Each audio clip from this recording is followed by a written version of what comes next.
નમસ્કાર, કેટીવીની વિશેષ રજૂઆત સાથે હું છું કિરણ। આજે મહાશિવરાત્રિનો પર્વ છે, ત્યારે દર વર્ષે મહા મહિનાના વદ પક્ષની 14ના દિવસે મહાશિવરાત્રિનો તહેવાર ઉજવવામાં આવે છે। મહાશિવરાત્રિના પર્વની શિવ મંદિરોમાં ઉજવણી પણ કરવામાં આવતી હોય છે, ત્યારે ભક્તો દ્વારા શિવજીની પૂજા અર્ચના કરવામાં આવે છે।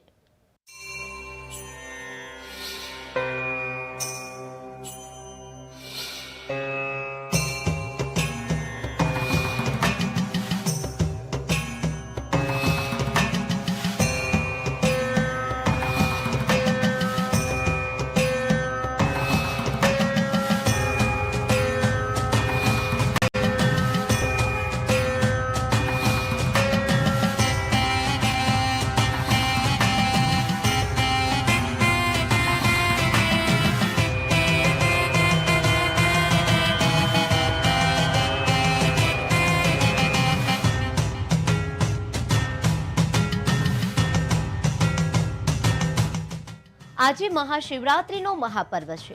શિવ ભક્તો માટે આજનો દિવસ ખૂબ જ ખાસ છે। મહાશિવરાત્રિના અવસર પર ભક્તો વ્રત રાખે છે અને શિવની પૂજા કરે છે। દર વર્ષે મહાશિવરાત્રિના આખા વિશ્વ માટે કલ્યાણકારી હોય છે। આ દિવસે શિવલિંગ પર જળાભિષેકનું વિશેષ મહત્વ છે। એનાથી ભગવાન શિવ પ્રસન્ન થાય છે।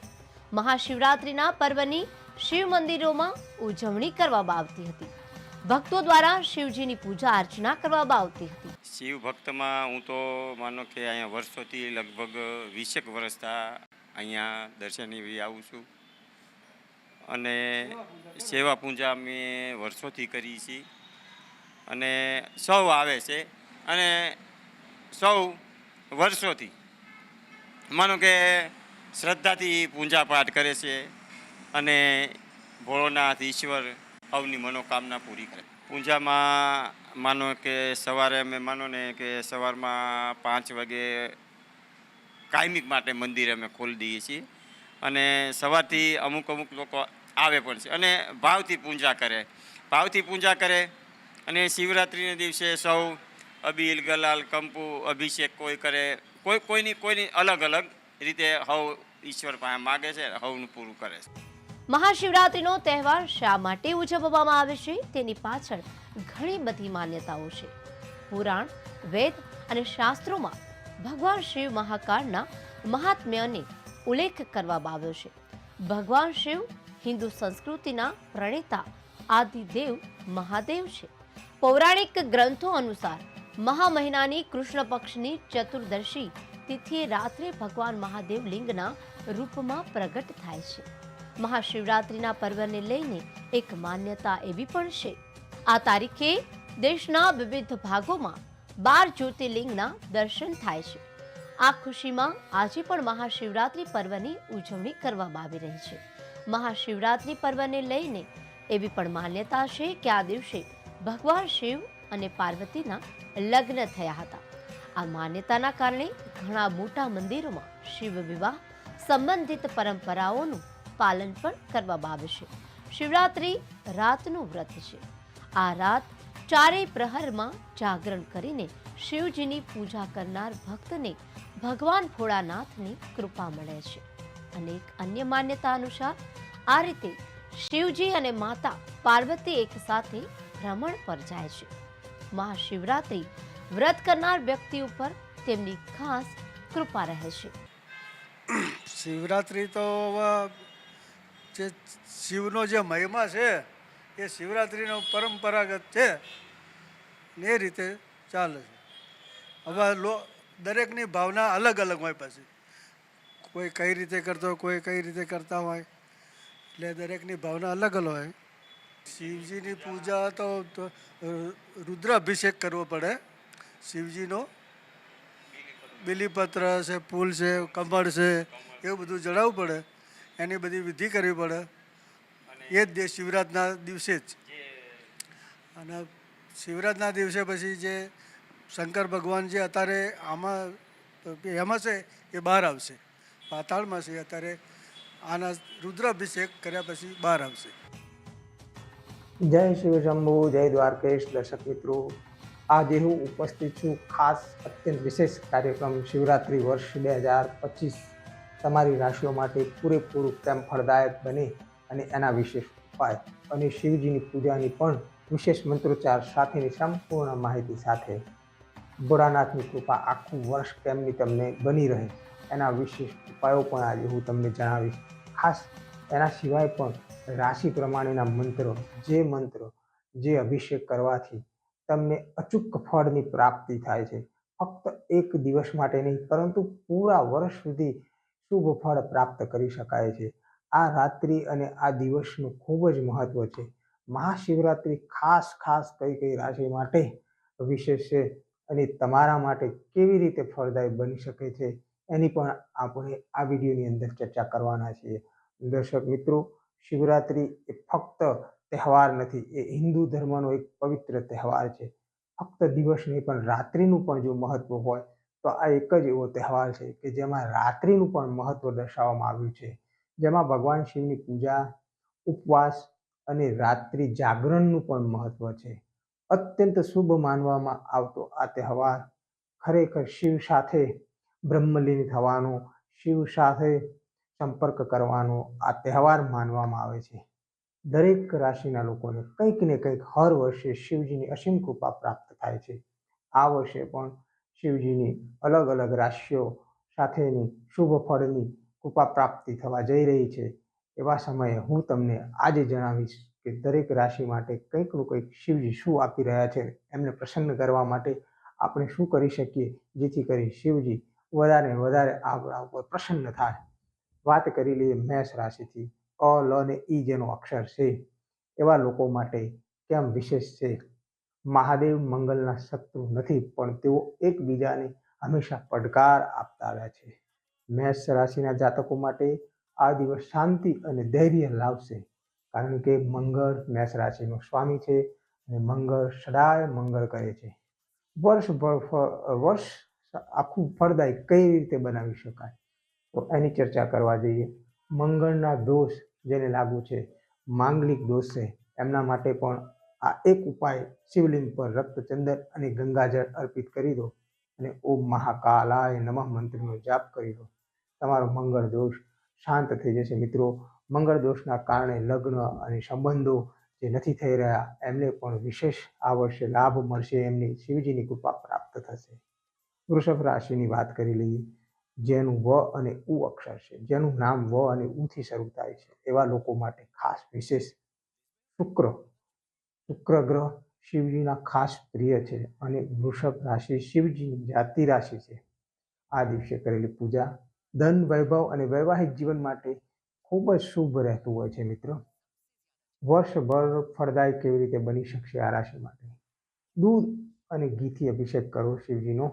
ઓમ નમઃ શિવાયના 108 મંત્રના જાપ કરો. આખું વર્ષ ફળદાયી રહે છે એવું શિવજીનું વરદાન છે અને એવો આ વખતે આ રાશિ માટે, વૃષભ રાશિ માટે અવસર પ્રાપ્ત થવા જઈ રહ્યો છે.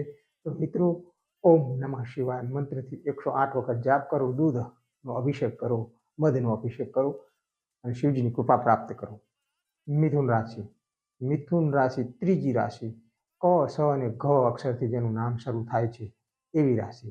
કેમ વિશેષ છે? કેમ કે બુધ ગ્રહ શિવજીના આશીર્વાદથી વધુ પ્રભાવિત બને છે. બુધ ગ્રહ વિદ્યા, વેપાર અને સંબંધોનું સુખદ પરિવર્તન લાવવામાં તમારા જીવનમાં ખૂબ જ મહત્વનું સ્થાન ધરાવે છે. મિત્રો, બુધ ગ્રહ ઉત્તર દિશામાં છે અને ઉત્તર દિશામાં માં લક્ષ્મીનો વાસ છે, સ્વયં કુબેરનો વાસ છે. ભગવાન કુબેર જ્યાં વાસ કરે છે એવી ઉત્તર દિશાના સ્વામી છે. વર્ષભર ફળદાયી કેવી રીતે બને? આ ગ્રહ અને તમારી રાશિ મધ અને દૂધથી શિવલિંગ પર અભિષેક કરો. ઓમ શ્રી શિવાય નમઃ મંત્રનો જાપ કરો. શક્ય તેટલા જાપ, યથાશક્તિ જાપ કરો અને શિવલિંગ પર અભિષેક કરો મધ દૂધથી. આખું વર્ષ તમારા માટે સુખ, સમૃદ્ધિ, ધંધામાં વિશેષ લાભ પ્રાપ્ત કરાવશે. વાત કરી લઈએ કર્ક રાશિની. ડ અને હ થી શરૂ થતી આ રાશિ, જેનું નામ ડ અને હ થી શરૂ થાય છે, એમના માટે વિશેષ ચંદ્ર અને શિવજીનો ખાસ સંબંધ રહેલો છે. શિવજીની જટામાં મિત્રો ચંદ્ર છે સ્વયં બિરાજમાન છે, એટલે તમને ખાસ વિશેષ માનસિક શાંતિ અને સ્વાસ્થ્ય માટે આ શિવરાત્રિ શુભ છે. વર્ષ ફળ કઈ રીતે ફળદાયી બનાવી શકાય એના માટે ચંદન અને ગંગાજળ લેવાનું છે અને શિવલિંગ પર અભિષેક કરવાનો છે અને ઓમ સ્વામાય નમઃ મંત્રના જાપ સાથે અભિષેક કરો. ખૂબ જ તમારા માટે ચંદ્ર મજબૂત થશે, અને ચંદ્ર મજબૂત થશે તો તમારું મનોબળ મજબૂત થશે, અને મનોબળ મજબૂત થશે તો તમારા કામ પણ મજબૂતીથી ઉકેલાશે. એવી આશા સાથે આગળની રાશિમાં આપણે સિંહ રાશિની વાત કરી લઈએ. સિંહ રાશિનો અક્ષર છે મ અને ટ, જેનું નામ મ અને ટ થી શરૂ થાય છે. એવા લોકો માટે કેમ વિશેષ છે? સૂર્ય અને શિવજીનો પ્રભાવ જીવન શક્તિ અને પ્રભાવશાળી જીવન માટે મહત્વપૂર્ણ છે. લીડરશિપ અને આધ્યાત્મિક માટે પણ આ દિવસ ખૂબ શુભ માનવામાં આવે છે. વર્ષભર ફળદાયી કેવી રીતે બની? ઉપાય લખી લો. ઘી અને મધથી શિવલિંગ પર અભિષેક કરો.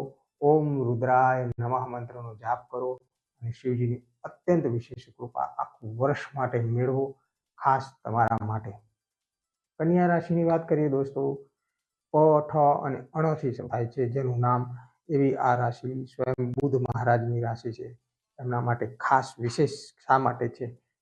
બુધ ગ્રહની કૃપાથી આર્થિક સ્થિતિ અને કાર્યક્ષેત્રમાં તો સુધારો થવાનો જ છે. શિવજીની કૃપાથી વિવેક અને સમજણ શક્તિ પણ વધે.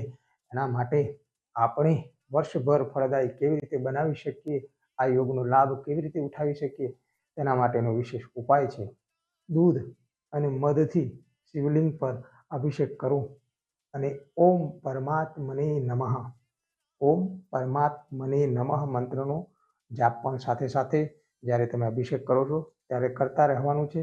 ખાસ આ રાશિના જાતકો માટે પ્રભુની કૃપા આખું વર્ષ બની રહેશે, ભગવાન શિવની કૃપા બની રહેશે. પોતાના નોકરી ધંધાઓ વિશેષ કરીને સ્પીડમાં ચાલશે. ફળદાયી ઉત્તમ ફળ આપનારો આ યોગ છે, અને ઉત્તમ ફળની પ્રાપ્તિ માટે આ ઉપાય કરવો ખૂબ જ જરૂરી છે. તુલા રાશિની વાત કરી લઈએ. જેનો અક્ષર ર અને ત થી ચાલુ થાય છે, જેનું નામ ર અને ત થી ચાલુ થાય છે, એવા લોકો માટે કેમ વિશેષ છે? શુક્ર ગ્રહ, ફરીથી શુક્ર ગ્રહ શિવજીના આશીર્વાદથી પ્રેમ અને સંપત્તિ લાવે છે. જે સુખ, સમૃદ્ધિ અને લક્ઝરી લાઈફ, ભૌતિક સુવિધા, જે બંગલાઓ આપણે જે જોઈએ છીએ એ બધું શુક્રને આધીન છે. જેનો પણ શુક્ર બળવાન હોય એની ગૃહસ્થી પણ સારી હોય, એના નોકરી ધંધા પણ સારા હોય, પૈસાની ધન સમૃદ્ધિની ક્યારેય એ વ્યક્તિના જીવનમાં ક્યારેય કમી ના હોય. લગ્ન જીવન અને સંબંધો માટે પણ આ શિવરાત્રિ મહત્વની છે. વર્ષભર ફળદાયી કેવી રીતે બને? દૂધ અને ગુલાબ જળથી શિવલિંગ પર અભિષેક કરો. ઓમ શિવ શંભુ નમઃ મંત્રનો જાપ કરો અને શિવજીની અસીમ કૃપા, બ્રહ્મ સાથે લીન થવાની કૃપા, શિવ તત્વ સાથે જોડાણ કરવાની કૃપા પ્રાપ્તિ થશે આખું વર્ષ, અને શિવનો તમારા ઉપર આશીર્વાદ બન્યા રહેશે. સુખ, સમૃદ્ધિ, વૈભવ અને લક્ઝરીની તમારે પ્રાપ્તિ થશે. હવે રાશિ ચક્રની 8મી રાશિ એટલે કે વૃશ્ચિક, સ્કોર્પિયો, ન અને યથી ચાલુ થાય છે, જેનું નામ કેમ વિશેષ છે? મંગળ અને શિવજીના આશીર્વાદથી નિડરતા અને દીર્ઘાયુ મળે છે, ધૈર્ય મળે છે. આ દિવસે કરેલી પૂજા નકારાત્મક શક્તિઓને દૂર કરે છે. કાયમ માટે જે નકારાત્મક ઉર્જાઓ આપણને છોડતી નથી, ક્યારેય કંઈક કામ કરવું તો જે વિઘ્ન આવે છે, કામ અટકાઈ જાય છે, કામ એન ટાઈમે બગડી જાય છે, એવી જગ્યાએ વર્ષભર ફળદાયક કઈ રીતે બનાવી શકાય? મધ અને દૂધથી શિવલિંગ પર અભિષેક કરો અને મંત્ર બોલો ઓમ રુદ્રાય નમઃ. આ મંત્ર સાથે જો તમે અભિષેક કરશો તો શિવજીની અસીમ કૃપાની તમને પ્રાપ્તિ થશે. ધનુ રાશિની વાત કરી લઈએ. જેના અક્ષર છે ભ, ધ અને ફ. બ, ધ અને ફ, જેનું નામ શરૂ થઈ રહ્યું છે આ અક્ષરોથી, એમના માટે વિશેષ ઉપાય કહું છું. ગુરુ ગ્રહ શિવજીના આશીર્વાદથી ધર્મ અને જ્ઞાનમાં વૃદ્ધિ લાવે છે. ગુરુ ગ્રહ સ્વયં શ્રી હરિ વિષ્ણુ માનવામાં આવે છે. ગુરુ એટલે કે જ્ઞાન, બુદ્ધિ અને વૈરાગ્ય. સાથે સાથે ધન સંપત્તિ તો લોકો પાસે હોય છે, પરંતુ ગુરુ મજબૂત નથી હોતો તો ક્યારેય આ લક્ષ્મી ઘરમાં ટકતી નથી. કારણ કે સ્વયં ગુરુને મજબૂત જ્યારે કરો છો ત્યારે જ્ઞાન સાથે સમૃદ્ધિ પણ સાથે આવતી હોય છે. આ વર્ષભર ફળદાયી કેવી રીતે બની શકે, ફળદાયી કેવી રીતે રહી શકે? કેસર અને દૂધથી શિવલિંગ પર અભિષેક કરો. ઓમ ગંગાધરાય નમઃ મંત્રનો જાપ કરો અને વિશેષ લાભ ઉઠાવો. કારણ કે ગુરુ સ્વયં વિષ્ણુ ભગવાન છે, અને વિષ્ણુ ભગવાન અને શિવજી આ સૃષ્ટિના એક મહત્વપૂર્ણ દેવ છે. સૃષ્ટિની રચનામાં મહત્વપૂર્ણ ફાળો છે. મકર રાશિની વાત કરી લઈએ. ખ અને જ જેનું અક્ષર છે, જેનાથી નામ શરૂ થાય છે ખ જ, એમના માટે વિશેષ ઉપાય. શનિ ગ્રહ શિવજીના આશીર્વાદથી મક્કમતાથી કાર્યરત છે. તમે પણ જાણો છો, શિવજીએ જ શનિ મહારાજને સ્વયં કામ સોંપેલું છે ન્યાય કરવાનું. ન્યાય લોકો સાથે સારા બુરા કર્મનું ફળ આપવાનું. શિવ પૂજા કરવાથી મુશ્કેલીઓ દૂર થાય છે અને શનિ ભગવાન સ્વયં પ્રસન્ન થાય છે. વર્ષભર ફળદાયી કેવી રીતે બનાવી શકાય, આ શનિ મહારાજની કૃપા સાથે શિવજીની કૃપા પણ પ્રાપ્ત કરવા માટે કાળા તલ લો, દૂધ લો અને શિવલિંગ ઉપર અભિષેક કરો. મંત્ર છે ઓમ મહાકાલાય નમઃ, ઓમ મહાકાલાય નમઃ. આ મંત્ર સાથે અભિષેક કરો. શિવજીની સાથે સાથે શનિદેવની કૃપા પ્રાપ્ત કરો. કુંભ રાશિ ગ સ અને સ થી નામ જેનું શરૂ થઈ રહ્યું છે એવા લોકો માટે કુંભ રાશિ પણ શનિ મહારાજની રાશિ છે. સ્વયં શનિ મહારાજની રાશિ છે, જેમાં સાડા સાતી ચાલી રહી છે. શનિ ગ્રહ શિવજીના આશીર્વાદથી સકારાત્મક ફેરફાર લાવે છે જીવનની અંદર. કુંભ રાશિના જાતકો માટે ખાસ, કેમ કે આ દિવસે પૂજા કારકિર્દી અને સ્વાસ્થ્ય માટે ફળદાયી છે. કેમ કે એમની જે અત્યારે સ્વાસ્થ્યમાં છેલ્લા ઘણા ટાઈમથી સ્વાસ્થ્ય હાનિ થઈ રહી છે, કારણ કે સ્વયં શનિ મહારાજની સાડાસાતી 2027 સુધી ચાલી રહી છે. ત્યારે એમને ખાસ આખું વર્ષ ફળદાયી કેવી રીતે બનાવી શકે, તો ગંગાજળ અને દૂધથી શિવલિંગ ઉપર અભિષેક કરો. ઓમ નમઃ શિવાય મંત્રનો 108 વખત જાપ કરો અને આખું વર્ષ માટે શિવજીની સાથે સાથે શનિની પણ કૃપા પ્રાપ્ત થશે. છેલ્લી રાશિ છે રાશિ ચક્રની મીન. મીન રાશિ દ, ચ, જ અને થ 4 અક્ષરોની રાશિ, જેના નામ દ, ચ, જ થી આવે છે એવી રાશિ. એના માટે ખાસ વિશેષ ફરીથી ગુરુ ગ્રહ જેમના સ્વામી છે એવી રાશિ. ગુરુ ગ્રહ શિવજીના આશીર્વાદથી આધ્યાત્મિક ઉન્નતિ એમના જીવનમાં લાવશે. આ દિવસે કરેલી પૂજા મનની શાંતિ અને તણાવ દૂર કરે છે. મિત્રો, વર્ષભર ફળદાયી કેવી રીતે બને એના માટેનો ઉપાય: ગુલાબજળ અને દૂધ શિવલિંગ ઉપર અભિષેક કરો. ઓમ મહાદેવાય નમઃ મંત્રના જાપ સાથે આખું વર્ષ તમને ફળદાયી રહેશે એવું મારું નહીં, પરંતુ ભગવાન પ્રભુનું અચૂક આ દિવસનો સંયોગ છે. તમને શિવ સાથે શિવમય થવા માટેનું અચૂક ઉપાય 12 રાશિઓના હું બતાવી ચૂક્યો છું. એ સિવાય પણ મહાશિવરાત્રિ એ દરેક રાશિ માટે મહત્વપૂર્ણ છે જ, પરંતુ વૃષભ અને મકર રાશિ માટે ખાસ મહત્વપૂર્ણ છે. એમના માટે ખાસ શુભ માનવામાં આવે છે. જો તમે આ મહાશિવરાત્રિ દરેક રાશિ માટે યોગ્ય રીતે આરાધના કરો, આખું વર્ષ શુભ અને સમૃદ્ધમય બને એમાં કોઈ નવાઈની વાત નથી. કારણ કે શિવ શંભુ ભોળા છે. ભોળાનાથના આશીર્વાદ તમને પ્રાપ્ત થઈ જાય દોસ્તો, દર્શક મિત્રો, તો આખી જિંદગી આપણી ધન્ય થઈ જાય છે અને સમૃદ્ધિ, સુખ ભર્યું વાતાવરણ સાથે કુટુંબ કબીલામાં સુખ અને શાંતિ સાથેના દિવસો આપણા પ્રસાર થાય છે. વગર વિઘ્ને દરેક કાર્ય આપણા ઉકેલાય છે. તો આજ માટે અમે જે ઉપાય બતાવ્યા તમને, એ ઉપાયનો ઉપયોગ કરો અને આખા વર્ષ માટે શિવજીની કૃપા પ્રાપ્ત કરો. તમારા રાશિના ગ્રહ સ્વામીની કૃપા પ્રાપ્ત કરો. બસ આજ માટે આટલું જ. આવનારા બીજા સમયમાં આવા જ સારા વિડીયો સાથે ફરીથી આપણે વાતચીત કરીશું. ત્યાં સુધી મને આપો રજા. આપ સૌને મારા તરફથી જય શિવ શંભો.